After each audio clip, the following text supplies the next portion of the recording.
Babies కోసం అయితే మరొక హెల్తీ రెసిపీ మీతో షేర్ చేసుకోబోతున్నాను. ఓన్లీ బేబీస్కి కాదు, కిడ్స్కి కూడా పెట్టచ్చు. ఇది వచ్చి స్వీట్ పొటాటో కట్లెట్స్. ఎవరైతే స్వీట్ పొటాటో విడిగా తినరో వాళ్ళకి ఇలాంటివి చేసి పెట్టండి. ఒకవేళ విడిగా తినేస్తే శుభ్రంగా ఇచ్చేసేయండి, ఏం అవసరం లేదు. తినని వాళ్ళ పిల్లల కోసం ఇలా తిప్పలు పడ్డం తప్పులేదు. ఇవి వచ్చి స్వీట్ పొటాటో కట్లెట్స్. మీరు పిల్లలకి బాక్స్ స్నాక్స్లో కింద కూడా పంపించేయచ్చు, చాలా ఎమ్మిగా తినేస్తారు వాళ్ళు.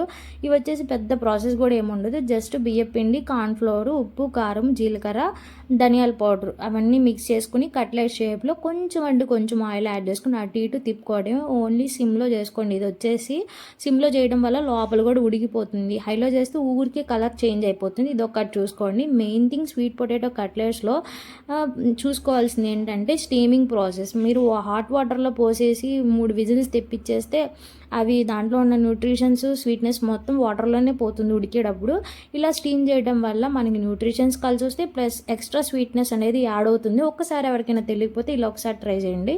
అండ్ మెయిన్ థింగ్ ఏంటంటే ఇంకోటి చెప్పాలనుకున్నా, మనం 3 పూటల పిల్లలకి అన్నం పెట్టేది వేరైతే ఒక్క పూట ఇలాంటి హెల్దీ ఫుడ్ ఇవ్వడం చాలా ఇంపార్టెంట్. వీక్లీ ఒక 2 టైమ్స్ ఏదో ఒక హెల్దీ ఫుడ్ వాళ్ళకైతే మీ పిల్లలు కూడా చాలా ఇష్టంగా తింటారు. మరికొన్ని హెల్దీ రెసిపీస్ కావాలంటే ఫాలో మై ఛానల్.